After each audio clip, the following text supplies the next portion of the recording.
Welcome to Castanet TV. I'm Wayne Moore. Saturday, October the 27th, the Canadian premiere of a movie, a documentary, The Good Son, featuring the life and times of Ray Boom Boom Mancini, a legendary Youngstown, Ohio boxer. It's my pleasure to welcome Ray to our studios. Ray, you saw the documentary, the world premiere in Washington, I believe, last month. How did it turn out for you? Well, we've had about three premieres in the States: Washington D.C., Youngstown, Ohio, Chicago, and they were all standing ovations. Then afterwards, they did a premiere in Philadelphia and in Hamptons Film Festivals. Right. And again, standing ovations. I think it's a great credit to the director, Jesse James Miller, who is, of course, one of Vancouver's finest, and to Adam Scorgi, who's one of Kelowna's favorite sons. He's one of the co-producers on the project. Right. And these guys know how to make films. And so the story, I mean, the fact that they made it more than, to me, they made it, it mirrors the book very well. And that's what they expressed to me, that they were going to stick to the book and be truthful to the book. And as we know, there's many chapters in a book, many chapters in my life. And they told many of those chapters. And so I'm very proud of that. It gives the full story. The movie title, Good Son, there's a very strong father-son connection with yourself and your father, Lenny, who was a boxer back in the 40s. Couldn't fight for a world title because he was injured in World War II. And then, of course, moving forward, for those that don't know, the famous Jiwon Kim fight. This expands and talks about everything. Yes, that's the thing. Again, that's what I'm very proud of, that it tells the complete story. You know, that was one chapter in my life, not the only chapter. But going back to the title, you're saying The Good Son. When Mark Kriegel originally approached me about doing it, calling it The Good Son, I said, I had an older brother, you know, who was deceased, and well, Mark, was I making him the bad son? You know, I'm not crazy about that. He said, no. He says, it's from something you said. I said, what? And he was quoted from reading through the archives. He read an article I wrote that I didn't write, that was written about me, that after I won the title, they asked me what did I feel, you know, and they sent me on a goodwill tour to Italy to meet my family in Sicily and to tour Italy. Right after I won the title, Bob Arum and Rodolfo Sabatini, the Italian promoter. And I said that watching my parents sit in first class, you know, playing with the headphones, and you know, they come back and give my mother and father drinks. My father said, "No, I didn't order this. I didn't order this." You know, giving them free food. You know, I never experienced that. And you know, when they finally were told, "No, sir, this is part of the, you know, the complimentary." I guess he read that I said, sitting there watching it, I felt like a good son, and that's where the title came from. I said, okay, that I buy into, that I buy into, because I didn't realize where he got the title, and he said from something I said. So that's where it comes from. The connection between you and your dad. Yeah. At a young age, you wrote your dad a poem. Yeah. That you were going to win a world title for him, and then everything came full circle. At age 21, you get a chance to fight Arturo Frias, and you beat him. What did you say to your dad after the fight? No, that was one of the, you know, happiest days of my, obviously the greatest day of my professional life. I always say that the only things that mirror that day was seeing each one of my children born. Right. But certainly in professional life, nothing will ever compete, no matter what. You know, when I win the Academy Award, I mean, nothing will compete with that. If to realize a lifelong dream, it's the one feeling. I guess I felt a feeling of satisfaction. It was a feeling of satisfaction, a feeling of peace. You know, that's all I ever wanted. You know, there was the one that title from my father, and actually do it. It was euphoria in the ring. It was a euphoric feeling, but then it was just a satisfied feeling. 6 months later, you sign up to fight Jiwon Kim, your second title defense. What did you, not many people knew about boxers in South Korea. What did you know about Kim? Well, first of all, I know like you said, a lot of people don't know about the Asian fighters, and they are as tough as they come. You can't get any rougher fighters than those guys. You know, whether the Japanese, you know, or the Koreans. A lot of great champions through the years they've had. When my manager David Wolf sent me a tape saying this is, you know, the number 1 contender, this is gonna be our next title defense, I want you to take a look at him. He sent it to me. I watched 2 rounds. It's on you, 2 rounds. Called my manager back. I said, okay. I said, Dave, it's going to be a headache. It's going to be a war, all-out war. I said, that's, you know, I'm prepared though. Let's get ready to go. And so we made training camp in Palm Springs, and you get acclimated, you know, fighting outdoor in Caesar's Palace. And you know, this was the first time they were setting a permanent outdoor facility. Because before there was other big fights, all the pay-per-view fights before through the years from you know, Ray Leonard, Tommy Hearns, and Jerry Cooney, Larry Holmes, and all those.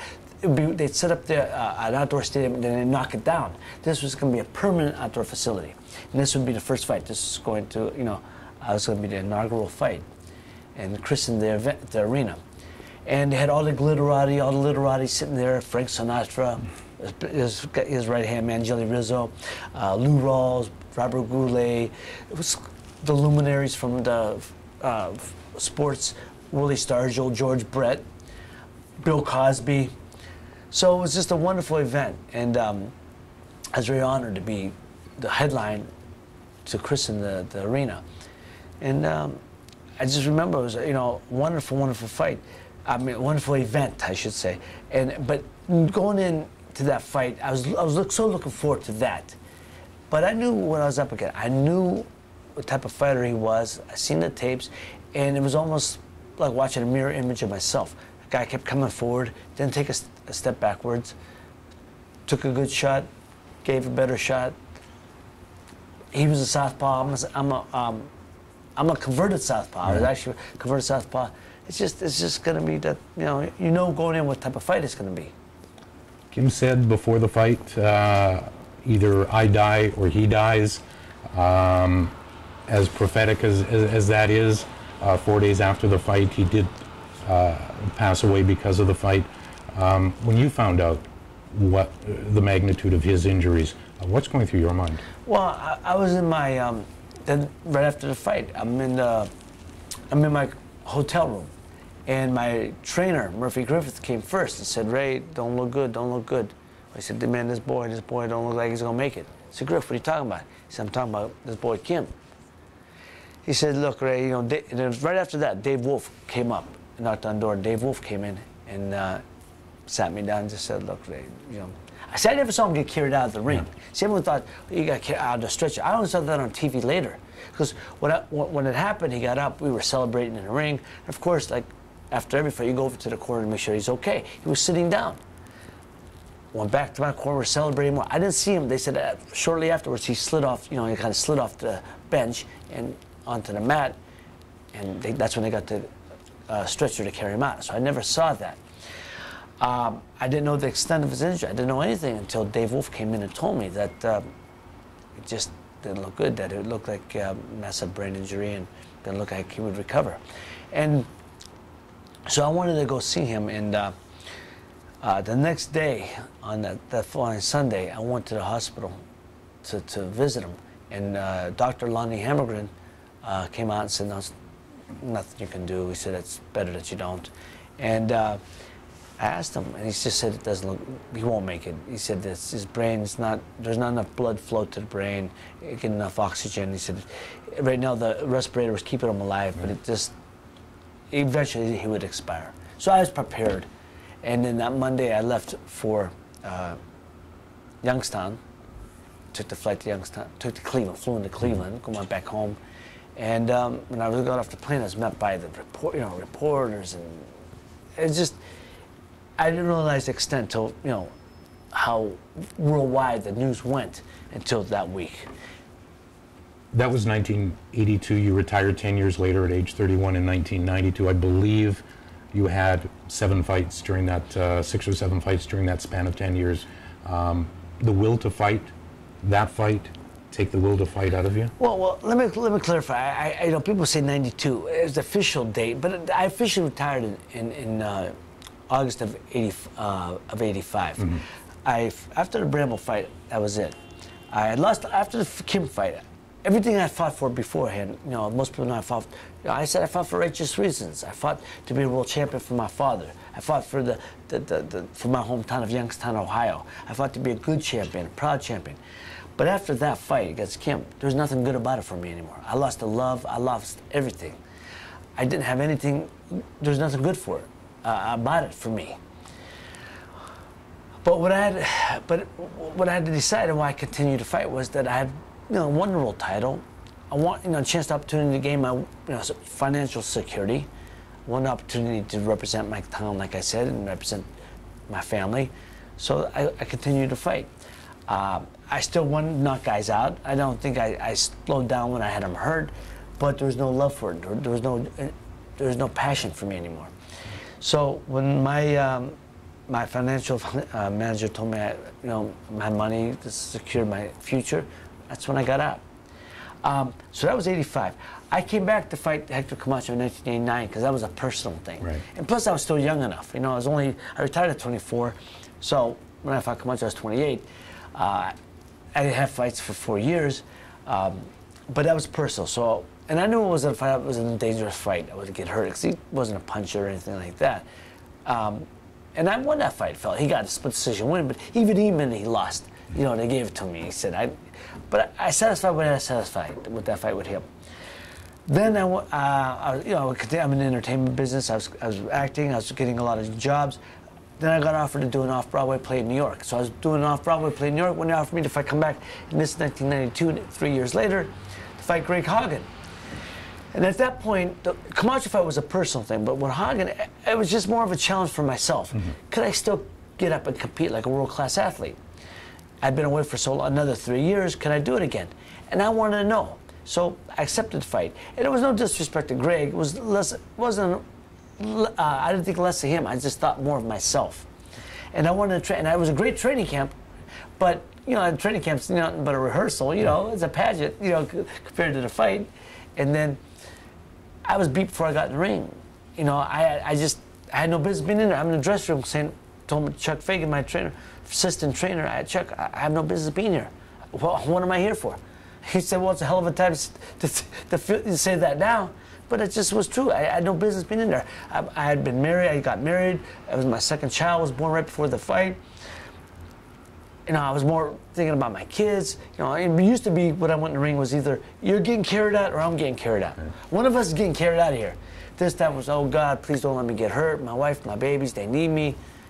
That type of mentality. So, and that was against Greg Haagen. I lost that fight and I lost good. I lost. He beat me good, and there's no more what ifs. So that's the only positive thing come out of it. There's no more what ifs. But they say 92 was my official, but I always say my officially retired in 85. That's when I cut the cord. Do you think your career would have taken a different path had not the outcome of the Kim fight been what it was? We all could say what if. I imagine it could have. Imagine it probably would have. But there's a lot of opportunities that were there for me. Outside of boxing too, you know, I was, you know, prior to that fight, Ray Leonard retired. So as Mark Kriegel says in the documentary, you know, the table was set. I was set to run the table. And then, you know, at that time, I know we had talked to a soft drink commercial, a soft drink company about doing a commercial, a cereal company, national cereal company doing a campaign, apparel company about doing a whole line of workout clothes. All these things were set and ready to go. And then after that, they went away. I was like avoided like the plague. You know, I was the poster boy for everything that was bad about boxing now. So before that, I was everything that was supposed to be virtuous about boxing. Now I was everything that was wrong with boxing. Last thing I want to delve into is your meeting with Dooku Kim's son, Jiwon.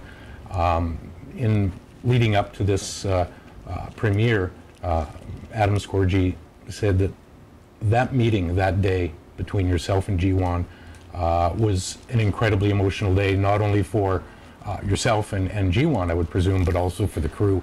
And that moment in time I believe his quote was, "That's why I got into filmmaking." Talk about that meeting between the two of you.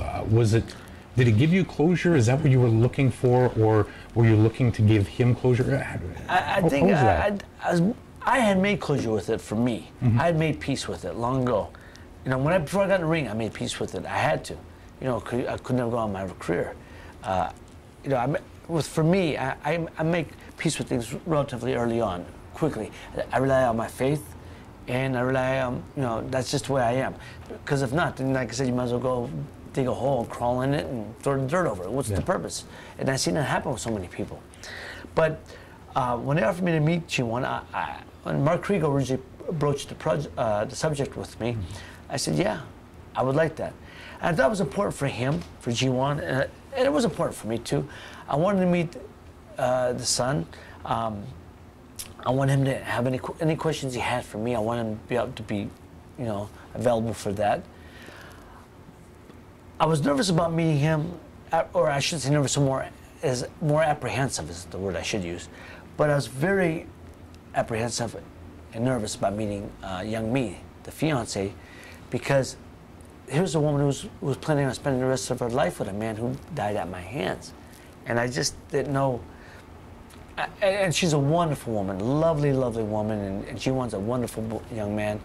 But that was what I was, yeah, I guess it was closure for me, but I think it also gave closure for them. Yeah. You know, and like I said, it was just a wonderful moment, a wonderful meeting, and I'm so proud and happy that I was able to do that and meet them and share with them, because directly or indirectly, or by some cosmic force, we're always going to be attached to each other. And do you keep in touch, or do you plan on keeping in touch? Yes, through intermediaries. You know, I don't write to them, obviously, right. You know, but through intermediaries, yes, I do keep in touch. Ray Mancini, it's been a pleasure meeting you. My pleasure. The documentary is called The Good Son. It's showing at the new Extreme Landmark 8 Cinema in West Kelowna on Saturday, October the 27th. Big red carpet treatment. If you have a chance to get down, pop by 7:15 on Saturday. And can I just say, I want to thank Adam Scorgi, Kelowna's own favorite son, for putting this on and allowing me to be here. Wonderful, wonderful man. I'd love to work with him again. Ray, you can say anything. I'm Wayne Moore, Castanet TV.